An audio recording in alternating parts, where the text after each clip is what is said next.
First of all, I want to welcome you all. Thank you for being here. It's the last session of the last day, and it's awesome to see such a great turnout, and I really appreciate that.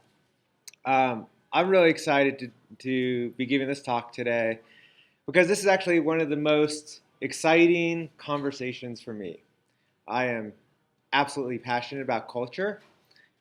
We've have a distributed team that we've started 11 years ago. So there's a lot of lessons that we've learned in what it takes to build culture on a distributed team. And so what I want to do is share some of those learnings, and hopefully we'll have a chance at the end to also open it up and have a discussion um, and share knowledge with each other as well. So, by way of background, my name is Aaron Pava. I'm the co-founder of Civic Actions. We're a distributed team of about 45 people in the U.S. We focus primarily on public sector. We're committed to transform the way professional services are delivered in the public sector, and we use agile practices, open source tools, and primarily using Drupal. And one of the things that we're really well known for in the community is our culture. So this presentation is an opportunity to share that and talk a little bit about the advantages and disadvantages of being on a fully distributed team. One of the things I'm curious about though is who's here, and just by a show of hands, how many people work on a distributed team now? All right, so about half the room. And out of those, is anyone on a fully distributed team? Yeah, just okay, a couple. And so the rest are in a mix, I assume. And how many people here are more interested in the culture part of the conversation as opposed to the distributed part? Okay, so it's about half and half. So that gives a good sense of where we could go. So I want to start off with this premise, which is the way that we generally work isn't working. I think most people will agree to this, and it might not be fully for the people in this room, but for most people, going to work can be a real drag. It's hard to get up in the morning. People complain about work. Oh my God, it's Monday. They don't feel appreciated. It's difficult to get your most important tasks done. There's too much on your plate. You don't really believe in what you're doing or what the company is doing. It's just a job for you. And by the time you get home, you're pretty much running on empty. And you still might be answering emails and up all night. There isn't an off button. And increasingly, that's not just for middle management or executives, but really the entire organization. Smartphones have been a beautiful invention. They've also really brought work into all aspects of our lives.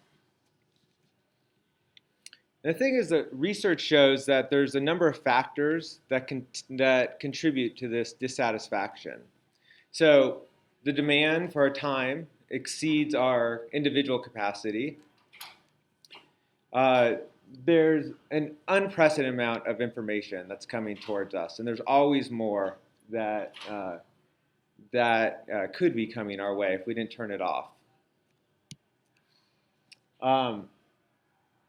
In general, the more that we work, the worse we feel. It just creeps into more and more of our lives, and it doesn't empower us. And then this one is a little different, but for a lot of people, there's just a lack of meaning and significance. And there's more, in our culture right now, there's more of an emphasis on having work that makes a difference. And team members and employees really want to have work that they know, is changing the world.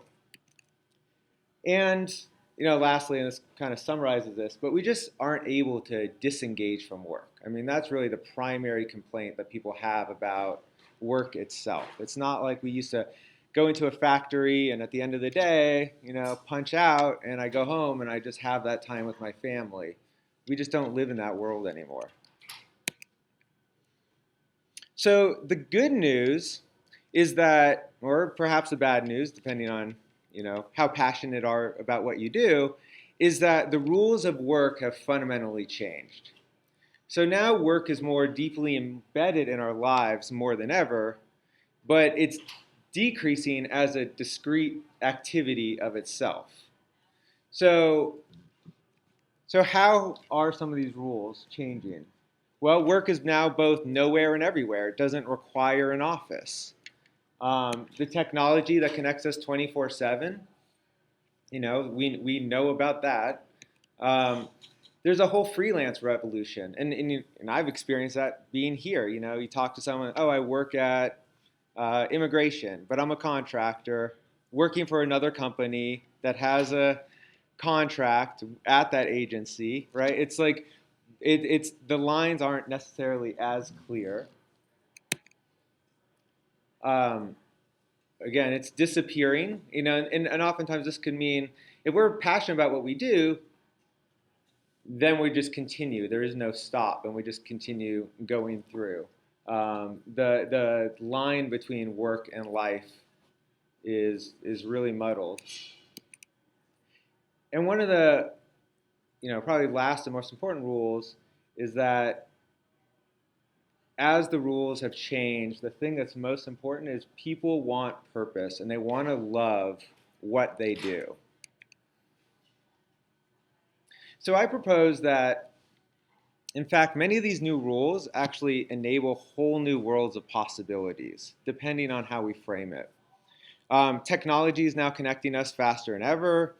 There's a whole new notion of remote and distributed work that is now enables a whole new geographic regions that didn't have the opportunities before, and it's given to there's no longer the limitations that we had as of a couple of years ago as far as videos concerned, live video and meeting with people. As we go into a distributed environment or a remote work environment, you could eliminate the commute, which means more time to do the things that you love, more time to spend with your family. You gain hours. Theoretically, being a remote worker should give you more time as you don't do the things that were unnecessary by going into an office. And so all this in itself should provide more balance and flexibility and freedom.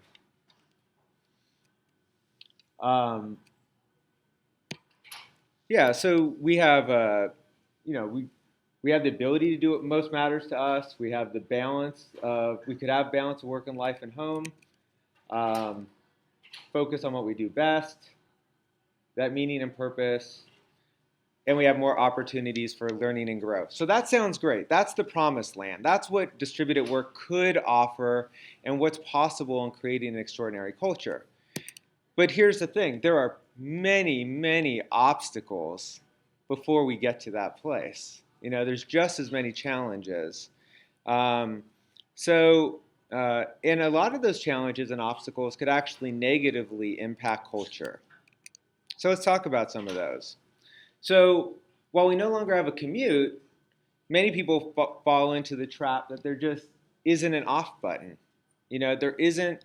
Sometimes getting in the car is the equivalent of putting in the punch card, and I could transition. I could put on a podcast. I could listen to music. I relax, and I decompress before I get home. And if you don't have that off button, you may just not turn off, right? We have less communication face to face.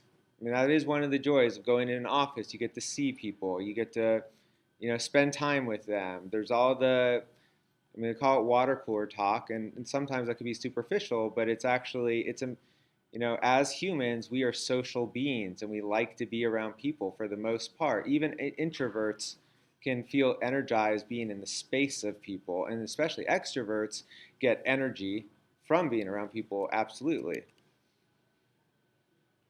It's harder to build a sense of community. When you're working at home or you're working in a co-working space, You might feel isolated, that it's just you and your laptop and doing your thing. So you don't have that in your culture.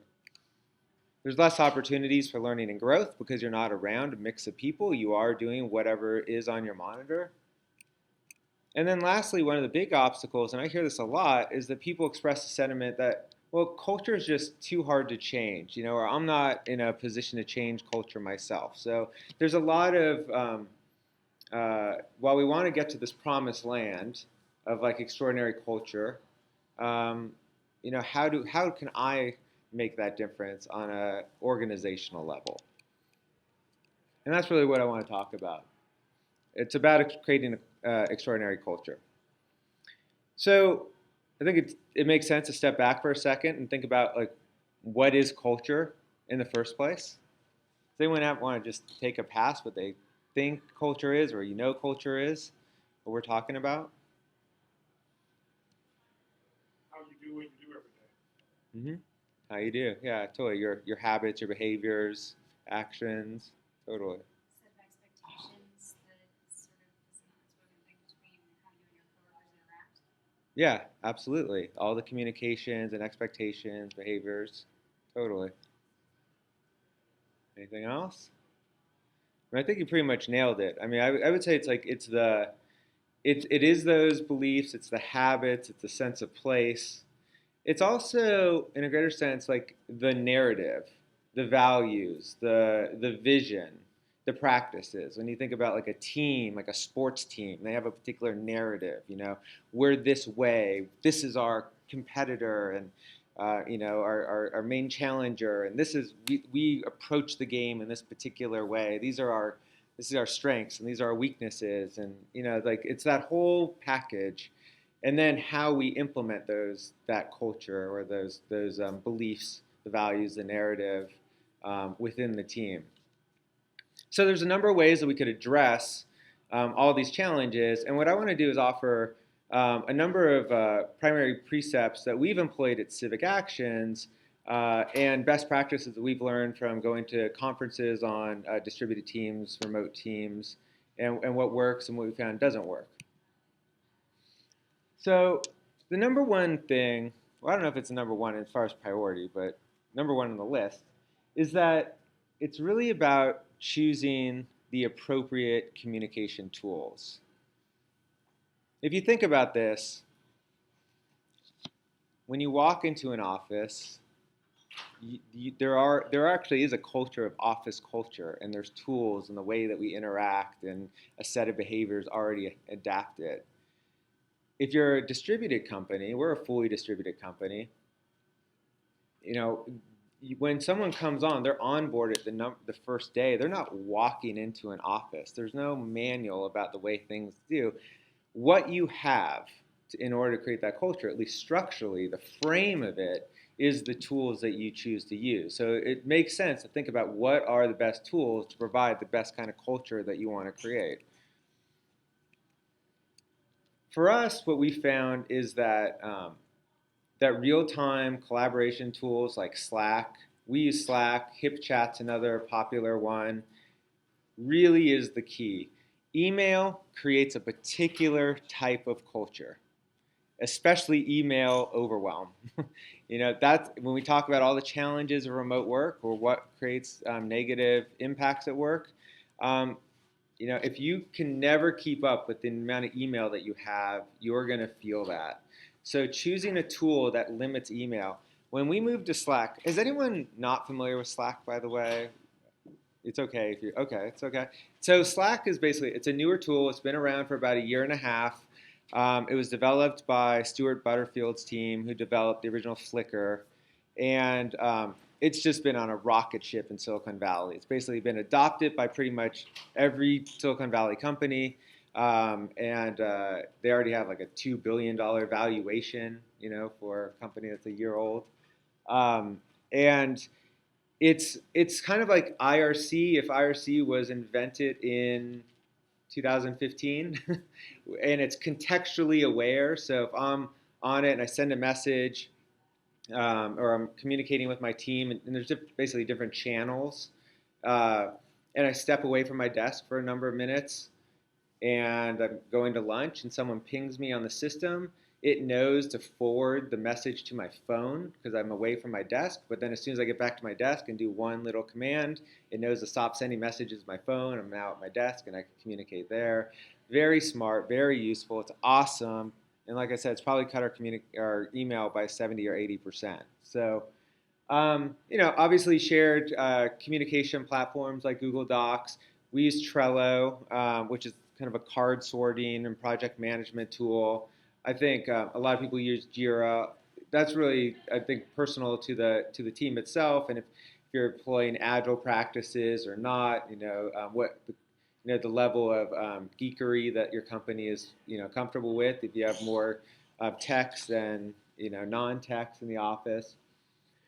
But one of the big things that we've done that I think has been really empowering is when we made a shift to going default to video. Every single call, every single time is on video, even one-on-ones. So we use Google Hangout for that. One of the ways that we use Google Hangout is and we use another tool as well, is that in Slack you could just type in /hangout. So if I'm having a private message with you, it's like, hey, let's jump on a call for a sec, type /hangout, and it pops up an instant temporary video conference without doing any scheduling or anything. We have that video call, shut it down, it's gone. For bigger call, Google Hangouts limited to 15 participants in the paid version. So when we have company-wide team calls, we have 40-something people on our team now. We use another tool called Blue Jeans. And Blue Jeans is really awesome because not only does it work on the personal computers, laptops, and phones, but you could plug it into to secure systems. Like we use it at one of the federal agencies that we work with. They're able to use it on their video conference system that's secure, and we're able to communicate video with their team. And then it's also thinking about communication tools beyond just technology. Our shorthand for this is humanware, but it's really about investing in communication practices. So we brought in consultants and teams to work with us, like a company called Market Force. They talk about kind of different styles of relating with people. And so if you invest in your team's professional development about communication, it really reduces friction, increases engagement. There's other tools as well, and so it's constantly thinking about in what ways, and then there's a number of like little practices that we institute as well. Like you have, we know that withholds or tensions arise within teams oftentimes, and then if you're, essentially using agile practices at the end of a sprint, you're going to have a chance to do a retrospective, right? And in some ways, like this is what worked, this is what didn't work. We could clear the air. The great thing about that is that it does allow people to not hold on to something and like have micro tensions build up over time, and then I have like a negative. If that's with me, I have a negative reaction of you from something that happened long ago, and I'm no longer present with you in the team. Well, that works great on project teams, but not everyone's on the project teams all the time. So, your sales teams can have retrospective. Your operations teams can have retrospectives. Your team in general can have retrospectives on the quarter or the month or an initiative that happened, right? And you just create these opportunities to clear the space, clear the air, and invest in communication. Secondly, you want to use the tools appropriately in order to build a positive culture, extraordinary culture. So when you have an office, you walk in the office and you might say good morning to a number of people. You walk by their cubicles or their offices, or you roll in, you grab a coffee with someone. I believe it is essential to say good morning when you start your day. This could actually be one of the primary takeaways from this. It's like, because that's what's missing when we don't have that physical space. We don't have a sense of community. And when you log on in the morning, and this is what's great, because if you're no longer using email, because you don't want 40 emails of people saying good morning, it's going to be a hassle. But it's something like one of these communications like Slack or HipChat or something else, you could send a quick message, good morning. And it's like saying, welcome, I'm online, especially if you have East Coast and West Coast teams and everything in between. You don't know who's online when. Maybe the East Coast person started late and the West Coast person started early, and you don't know that. When they log on, say good morning, it's kind of an invitation like, hey, I'm here. Um, Weekly all hands calls, another practice to build culture. So we have a Monday morning 30-minute block of time that's reserved, 10 a.m. Pacific time, and anyone in the company can talk about any subject they want to, and basically lead a conversation for the team. So you might want to demo some cool software that you just wrote. You might want to talk about the meditation retreat that you just went on. You might want to talk about something that arose, some conflict that arose, and like maybe how we could address it, or some practice that we want to institute. The way that we do this is we have a Google Doc that's just called All Hands Calls, with a week set up, and someone just logs in and signs up. And at any given time, we have 4, 5, 6 weeks of sessions filled out. We record those using Blue Jeans, because that's all hands, and then we post them on YouTube, and then we share them. So if other people, could watch them later on, and oftentimes they're not work related at all. Like it's more about how do we use like if this then that, like it's an online tool or something, ways we work, research I did on my ergonomic chairs or standing desk.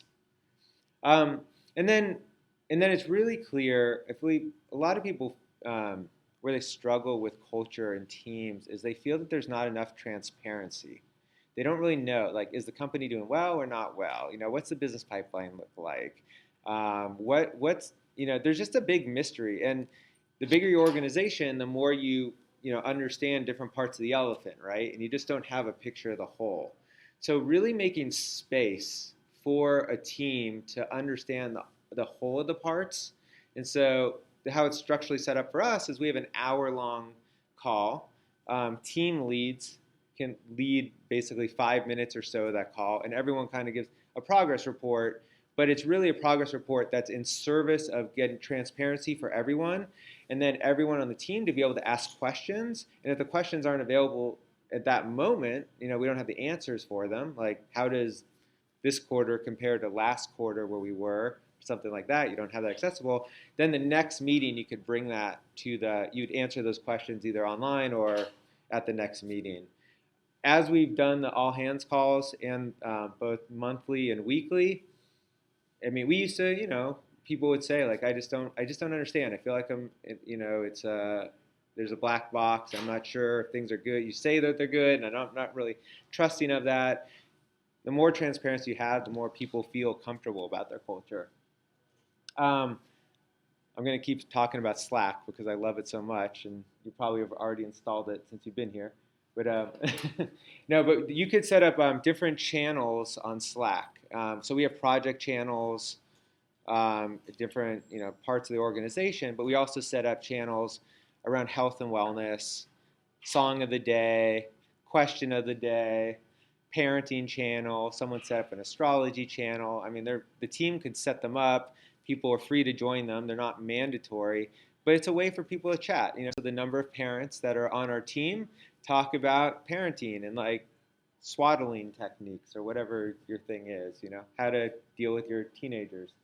And the question of the day is actually phenomenal. This is actually really going from good to extraordinary communication, okay, or culture. So we have it where we load up preloaded questions, and then one of those questions once a day gets sent to, or every couple of days now, but like goes to Slack, and it'll ask something like, "What was your most memorable childhood experience? What's your favorite food? Whatever the question is." And it really doesn't matter. But some of the questions are pretty their water cooler talk kind of stuff, favorite foods or what have you. What are you doing this weekend? I'm going to a wedding, blah blah blah. And then people chime in, and not it's not mandatory. Not everyone chimes in on these questions, but a number of people will. And you leave it up for a few days, it gives more people more chances to do it. But I've learned more about our team uh, in this distributed team than I have at any other place I've ever worked, even when I went to the office. Because someone would say something about their most memorable childhood experience, and you're thinking, oh, I remember one time I got to ride a elephant in Nepal or something. But someone might say like, I lost my little brother, in a car accident or something, and all of a sudden you have like this depth of experience that you may never have known of someone, a colleague of yours in the office, right? And the more vulnerable people do share, and it's not necessarily a requirement, but like the more connection you feel with them and empathy, and that's really one of the things that like I think is really important in like having a great team culture. And then when it comes to using tools to build culture, um, it's knowing when to say when, setting boundaries, having expectations. We do not expect you as a company to work on the weekends. We do not expect that you're going to work more than an 8-hour day. And even if you get pinged on Slack or sent an email or whatever, if it's after hours for you, that's after hours. It the company by declaring boundaries, it supports team members in order to create their own boundaries.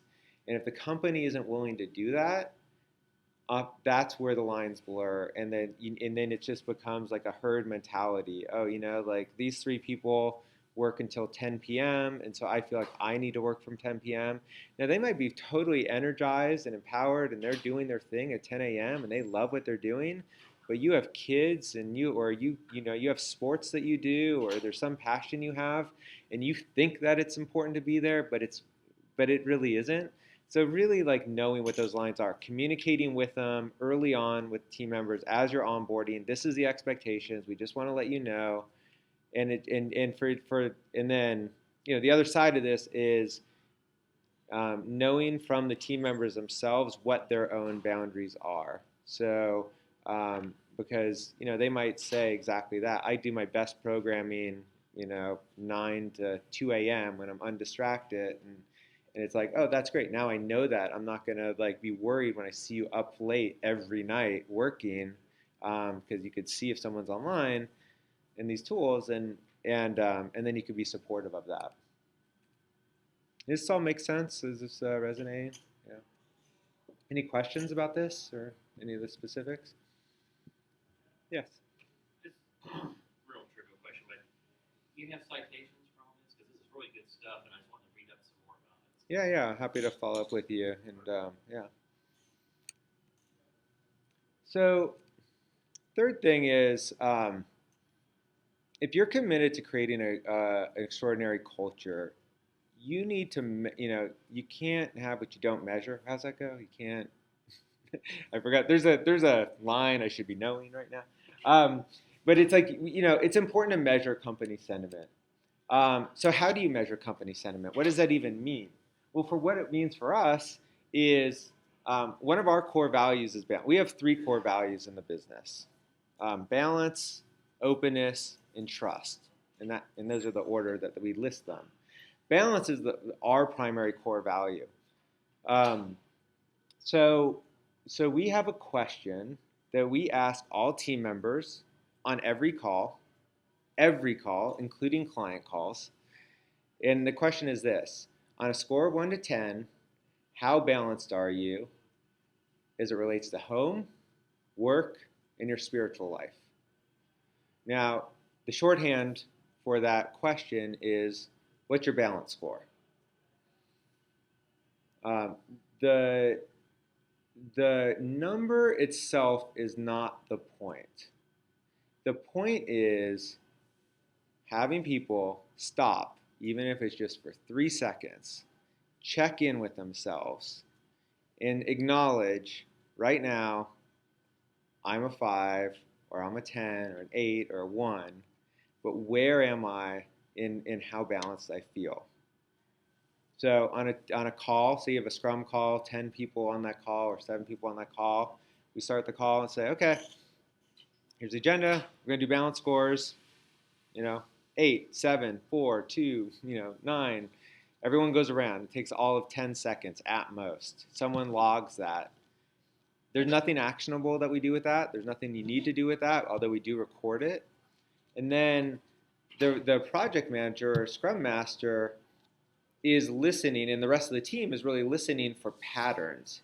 So I generally check in personally at like an 8 or an 8.5 most mornings. I have a call at 8:45, my first call every morning, and I check in, and I'll say I'm an 8, I'm an 8, I'm a 7, I'm a 9, and then say on Friday I check in and I'm a 4.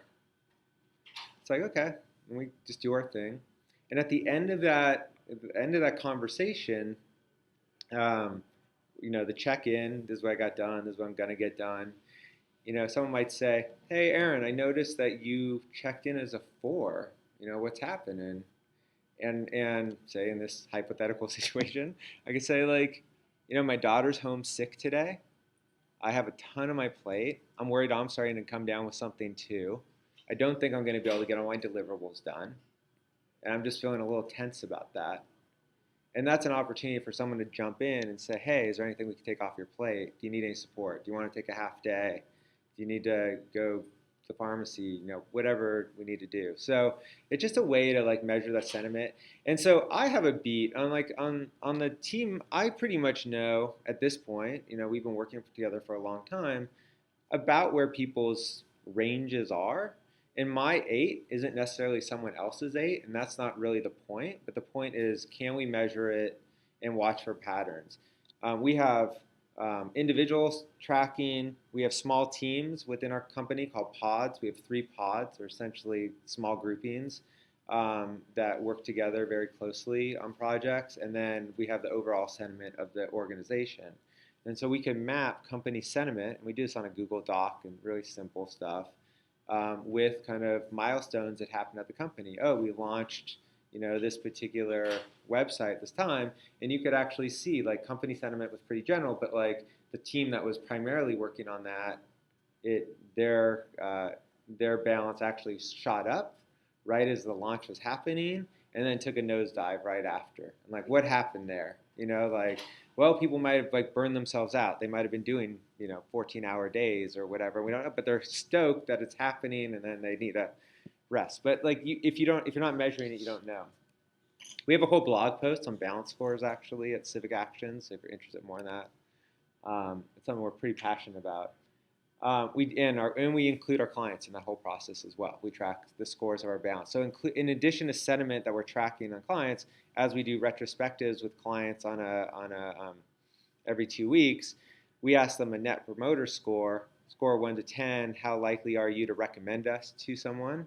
And they rate us on that. So so we could track overlay balance scores with net promoter scores and understand where we're at. Retrospectives, I mentioned it earlier, totally key to our success, I believe, and for removing tensions. But it's important to do them not just on project teams. Retrospectives are a healthy way. It's like the communications liver or something. I just came up with that right now. I don't know if that makes sense. But it's like a way to clear the air, and then you have all this. You're measuring all this. You're measuring all this. You're measuring all this. But if you don't share it with your team, you're not really completing the loop. It's not proprietary information. This is everyone's information. This should be part of your all hands calls or some type of report that goes out to the team so they know where we're at with this. So any questions about, yes? Yeah. So if you are doing a retrospective as not a project team, how often do you do the retrospective for that? Well, for example, sales and management or sales and marketing, we do a retrospective once a month. Occasionally, we'll skip a month if like we feel like we're jamming and no one feels like it's necessary. But once a month is, I think, about the right time to do it. We have an operations team that does retrospectives, sales and management team that does. We have the project management has their own group as well, so they'll talk about cross projects retrospectives, and then we'll do retrospectives like after Drupal Gov days. We're gonna go back and we're gonna do a retrospective. How'd the event go? This is what we did. How'd the presentations go? How were the parties? All that. They were great. So be responsible for building community. This is actually everyone's responsibility. If you're passionate about culture, it's your responsibility. If you're not passionate about culture, it's your responsibility. If you're the owner of the business or you're the newest employee, building culture comes from the bottom up and the top down and all sides. So once you're responsible about it, what can you do about it? Some of the practices that we've implemented, again, this might not be for everyone, but because we're a distributed team that doesn't get to see each other that often, except for client kickoffs occasionally or on-sites, we do a retreat once a year. We make it fun. We're going to go to New Orleans in September. We invite everyone in the team. We also invite their families. We extend it a couple of days into, we'll generally meet like a Wednesday through Friday, then pay for people's hotels Saturday and Sunday, including their families. And so they could actually have that experience of getting to know the team and going out to, yeah.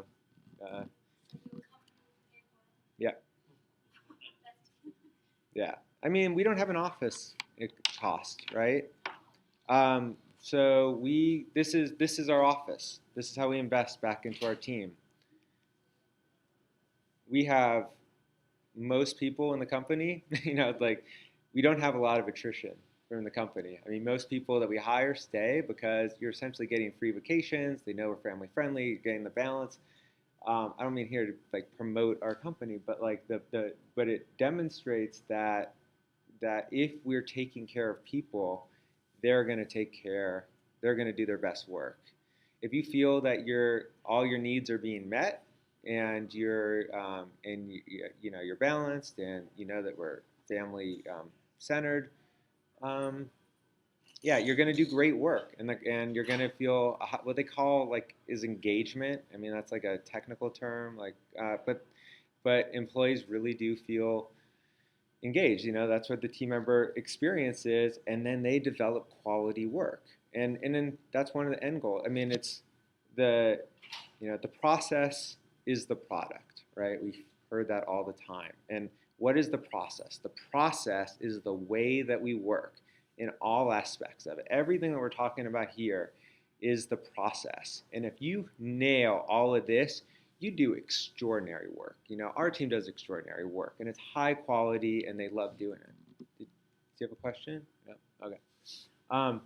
And then, one of the other ways we build community is we share wins and celebrate our colleagues. So we have a program called the Gold Star Program. If you see someone do something that's awesome and you just want to call out the greatness, oh my God, they totally went above and beyond and did this great thing. When that happened recently, one of our team members set up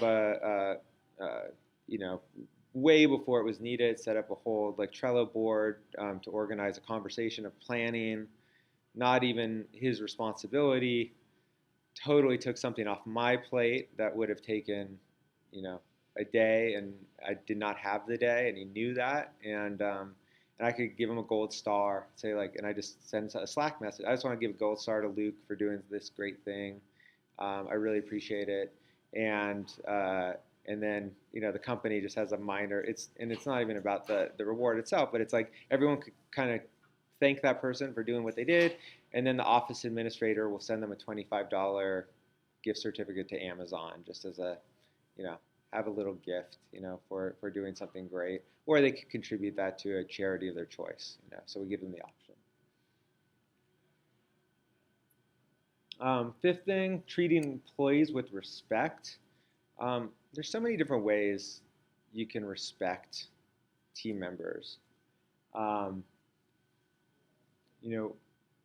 prioritizing their professional development is one of the ways. Encouraging them to come to conferences like this, to do presentations, to make time to contribute back to the community, um, have a growth plan. Everyone in our team has essentially a coach that works with them to create a multi-year plan about where they want to go. Maybe you're project management, but you're really passionate about UX and you want to move into more of a UX role. So what can we do to support you in moving that direction so that in a year from now you can start doing UX in a full-time capacity, for example.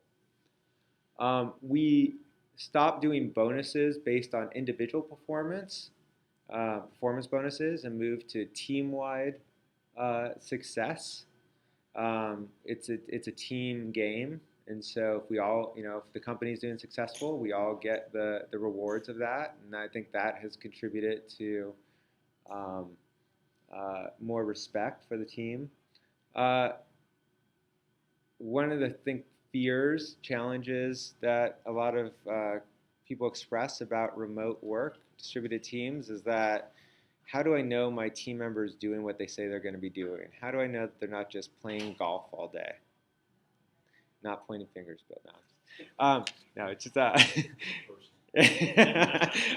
How do we, how do we, there's all these concerns. Like I need to watch them. Like you're a factory boss. It's like that model is dead.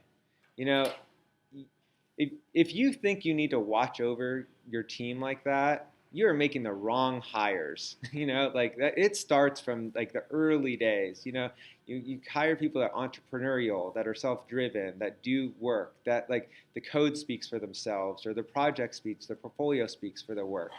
As long as they're communicating what they're going to get done, and their actions match their words, whether you're working an 8-hour day, a 5-hour day, or a 12-hour day isn't as relevant as like, are you doing what you need to do? And then in spirit of that as well is like paid time off. Like if someone feels energized by taking a month off to go do volunteer work, we just have one of our team members just made a request to take a month off to do exactly that. And I think a lot of companies would say like, oh, you have 2 weeks paid time, or maybe accrue time. But we know that if we just pay for that time, that they will feel so rewarded by that. The ultimate cost to us is pretty minimal in the large scale of things, but what we get back is probably worth more than that. So full PTO, just based on request. Now, here's the thing. What we have found is we have started to need to track it pretty rigorously, because most people do not take time off. If they don't know what the expectations are, what the rules are, they're going to feel that, oh, I'm not seeing my colleagues take time off, so I'm not going to take time off. I don't feel comfortable requesting a month because I don't know. And so one of the things that we have to do is constantly check in with people, make sure that they're kind of hitting a threshold of expectation that we have, that we want. And, yes?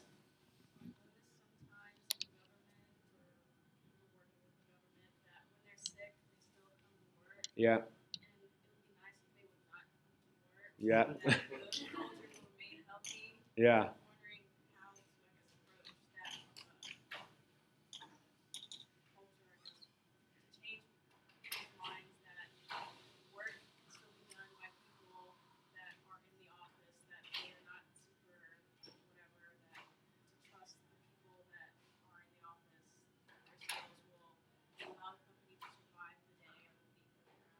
Yeah, absolutely. And I think I'm going to talk about this in a second, but I think a big part of that is modeling. The leadership needs a model behavior.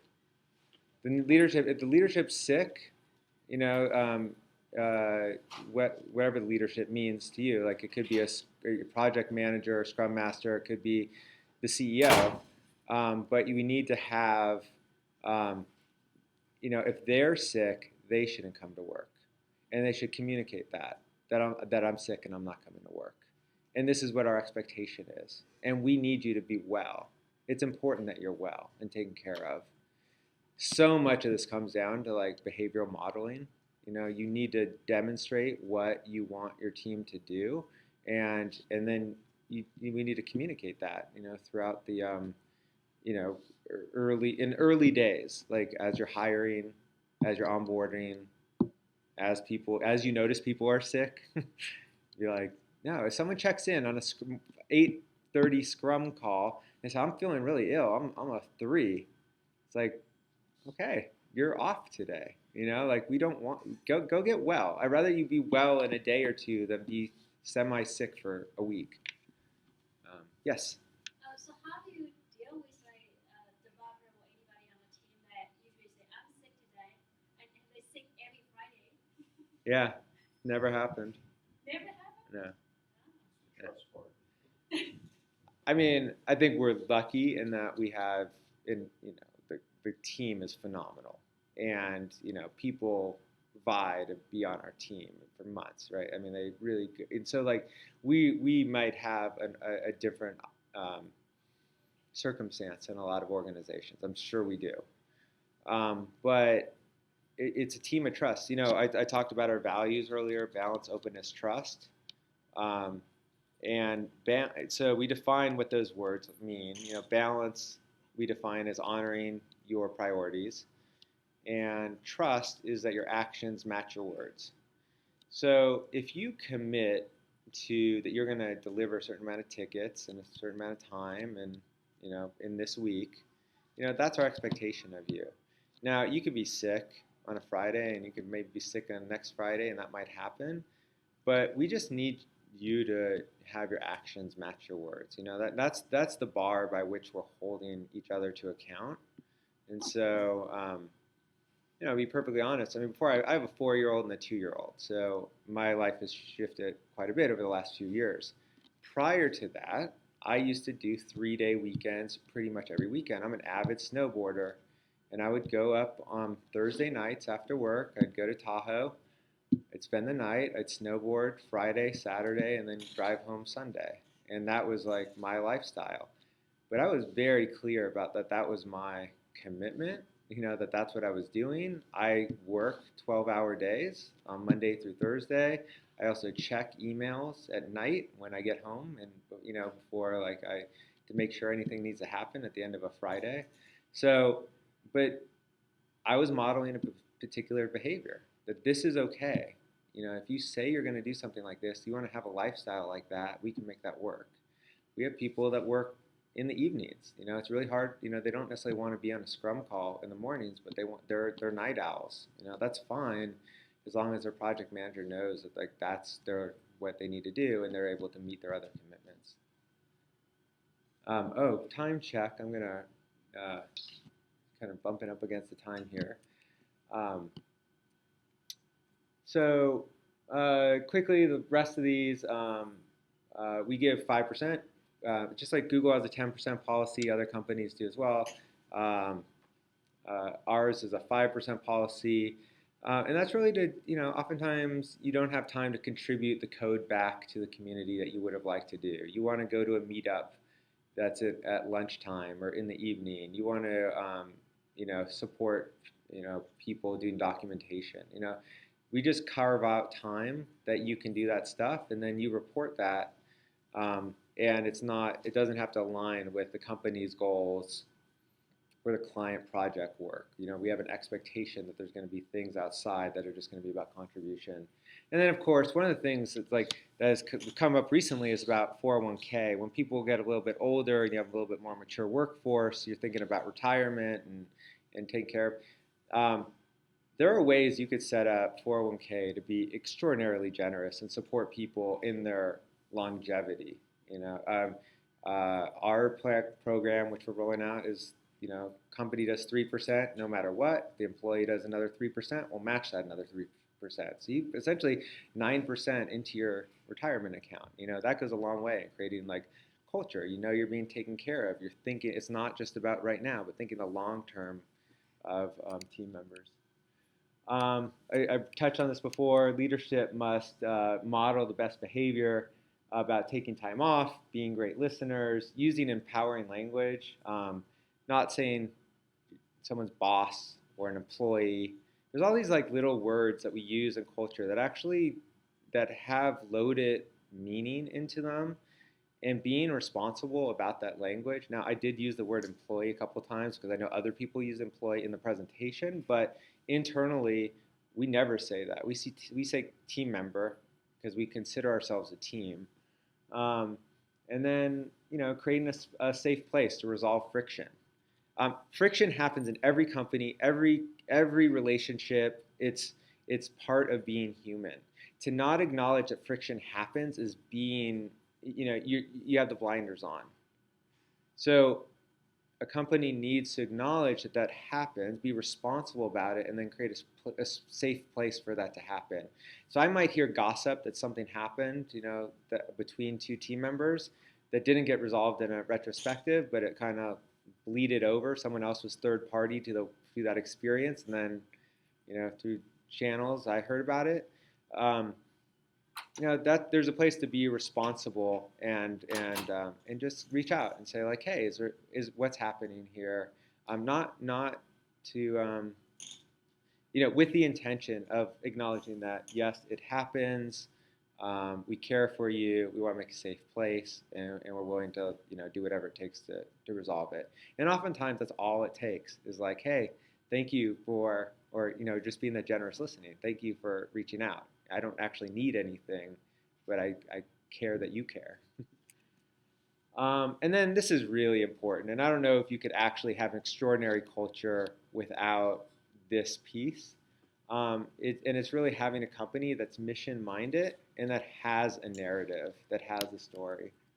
So, oops, um, have a clear mission, have a clear set of values. I've shared what ours are. Our mission is to transform the way professional services are delivered in government and professional in the public sector. Um, like the being clear about that, explicit all the time with team members, in all the way from the first conversations we have in recruiting people, all the way up to retreats when we talk about what that means and what the game plan is, and what transformation actually means to us. Is key. Having sharing about it, and this is really important. That balance, openness, and trust was not something that came from the top down. That was something that was generated by the team when we discuss values. And so we make regular times at the retreats to discuss values and understand the team that was around 8 years ago, 9 years ago, is different than the team that's around now. And so the values of the team may have shifted. Just, the team is the organization. And so these are organizational values, but if the team shifts, the organizational values can shift. And so it's just checking in and acknowledging that maybe they are, to have a discussion about them and understand like what kind of values, are coming up right now. We call it the values remix. So those are what I believe are like the primary precepts for extraordinary culture. I wanted to leave a little bit of time for discussion. I think we're going to be doing the closing session in maybe 5 or so minutes outside. But if there's anything quick that we want to discuss, any questions or comments, or maybe you do something at your organization that you want to share, yes. I was just going to say this was great.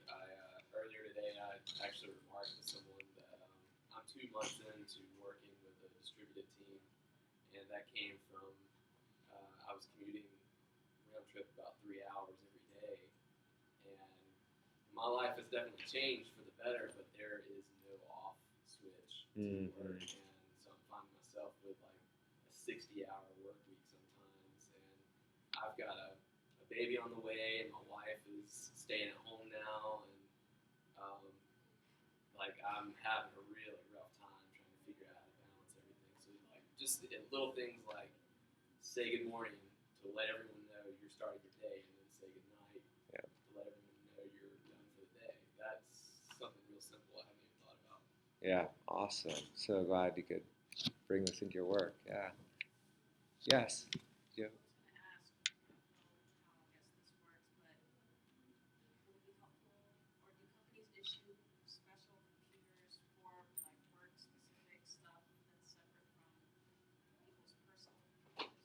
Uh-huh. So there's a couple projects because of security clearance reasons that we've issued computers that are hardened. We generally allow, for the most part, have people be able to use their own technology, and then we support whatever they want to do, unless it's like a specific case in this case. One of the things that we've thought about that the team has brought up is perhaps doing technology, having a, oh, I didn't talk about this, and this is another piece. We have as part of our professional development plan, we do a professional development stipend. So everyone gets like $1,200 a year that they could spend however they want on professional development. So going to a conference, buying books, doing subscriptions online for videos or what have you. And one of the recent requests is like maybe that we could do a technology stipend. So occasionally people could upgrade their phones or their computers. We haven't done that yet, but it's a possibility. Just curiosity, when you do the meeting, do you share the webcam among your team? Mm-hmm. Do you require? Yeah. Yeah. Do you require? Yeah. All right. What happened? So everybody's okay for that. Nobody rejected. That's the way we do it. Wow. Yeah, I mean, so there are occasionally times where people will turn off their camera because they're doing something distracting. Like they might be literally in a car and taking the meeting from the car. We certainly don't want you on video, and we don't want you. But you'll communicate. I'm in a car. I'm going to pick up my daughter from school. Blah, blah. But most all the time people are on video, and we call it. It's default to video, default to open. Like we just, if you have an expectation, and where that starts, and all this stuff, and it's so critical that all this stuff starts in the very first interaction. So we do it. Everyone that comes on the team will have at least 3 interviews, and the more technical interviews happen on the farther end of that spectrum. So we start with kind of soft skills on the beginning to make sure they're a good cultural fit, and we talk a lot about this stuff, and we also talk about, we do everything on video. Are you comfortable with that? Do you have an environment? Because here's the thing: a lot of people that work from home work from their bedroom. They're going to be like on a, no dress code, but no dress code. But I will tell you, I did have, there was one call where we had a new team member, and I hadn't thought about it, and they came on a call. It was with one of our federal clients, and they were in their bedroom. I'd never seen their office space before. I mean, they were brand new to the team, and so it was like one of the first video calls, and they had, an unmade bed behind them on the video. I was like, okay, first of all, it's not cool. Second of all, you have a mirror in your bedroom that I can see your monitor in the reflection of your mirror, and I know that you're not looking at the video. So it's like, let's, those things we get resolved. But what tool do you use? Because most recently I use GoToMeeting Mm-hmm. with my federal clients. Mm-hmm. And they told me that actually whenever I use webcam, their computer crashed. Huh. Because the image was so big. And Yeah. just like use their network memory. Interesting. Yeah, we haven't had that experience, and we have. I haven't personally experienced that. We use. Blue Jeans is the Yeah. tool that seems to work on Which tool? Blue Jeans. Blue Jeans. Okay. Yeah. Thank you. All right. Thank you. I think we'll close it up here. But thank you so much for coming. I really appreciate it.